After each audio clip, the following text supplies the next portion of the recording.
Hey guys, thanks for joining me. In today's tie-in video, I'm excited to share with you the Semperfli Straggle Leg Damselfly Nymph pattern. This one I'll be utilizing some select marabou plumes in olive green. It's for the tail and the abdomen. For the head and case of this fly, I'm using some sow scudback in 2mm size. For the ribbing section, I'll be using UTC Ultra Wire, size small. This is gold color. And to wrap this all together, none other than the Semperfli Nano Silk 30 denier. This is olive color. Some of my favorite tying thread. Super strong, doesn't create any bulk. And then for the eyes, I'm doing some burnt monofilament eyes. This is 20-pound trilene monofilament.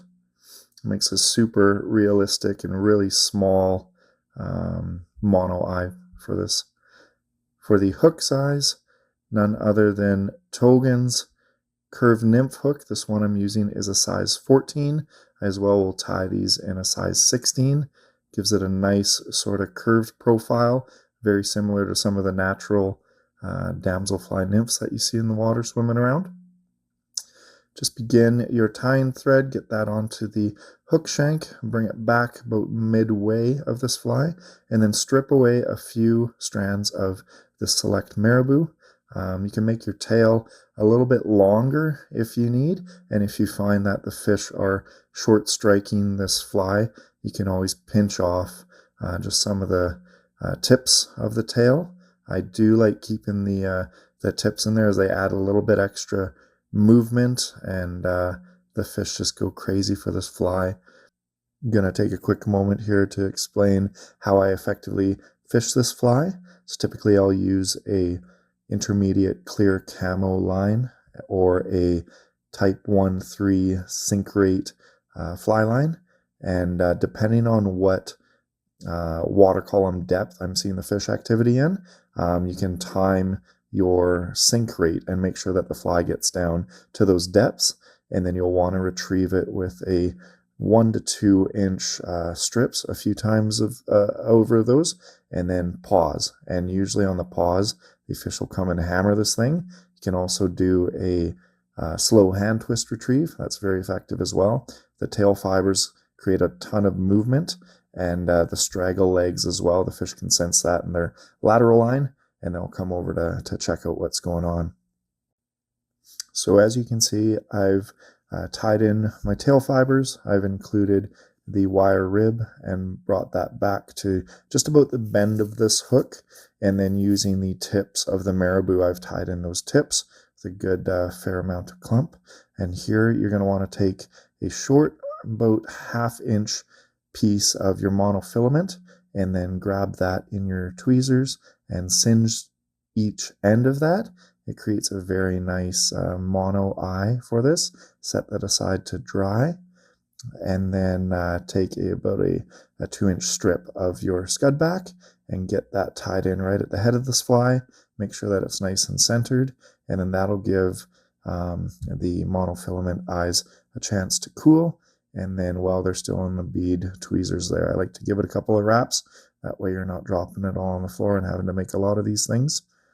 With that technique, using the lighter, it gives it almost an amber burnt edge to the outside of these eyes, and then it transitions to a nice green. And I've noticed that very closely imitates what the naturals have with that kind of a translucent green eye. So once that's happy, you can do a 1 to 2 turn whip finish and tuck that out of the way into the bobbin cradle. And then with these marabou fibers, you can do one of two things. You can either twist them up like I've done here. It creates a more buggier look and a little bit of a thicker body, or you can keep the strands flat and wrap them up at the shank of the hook, and that'll give it a little bit more of a slimmer profile.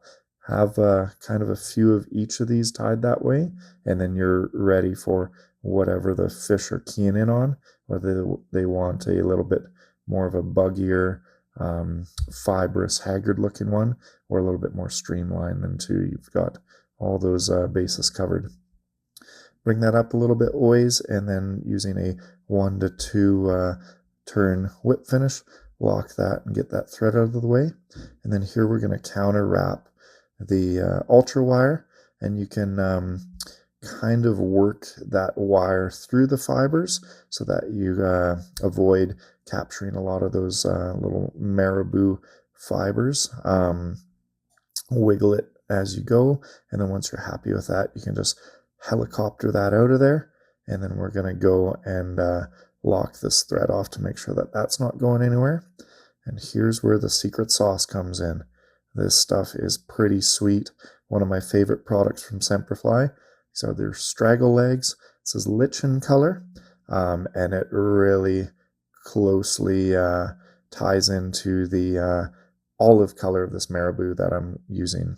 So grab about a 6-inch piece of that and then tie it in and get your thread secured and into the bobbin cradle. And then as you're working this, you can pull some of those straggle leg fibers down and primp and preen as much as you want. And then when I get around the eyes of this fly, I do a figure 8 pattern, and then I'll usually lock it off in behind those eyes, and it makes sure that it doesn't slip anywhere. It's a nice secure way to tie this in. Carefully trim away the excess there, and then you're going to wrap that scud back as kind of the top of this fly in around the head and the thorax area. That's what the naturals have, as kind of a clear, hard head and thorax on top. And once you're happy with that, just trim away your thread, and then I trim these on kind of a 45-degree angle. Gives it a really nice imitative look to it. And then you can take a little bit of time of just primping and preening and making sure that that's all happy. For the final touch, I'm going to use some Golf Thinman resin. This is just going to make sure that that nano silk doesn't slip.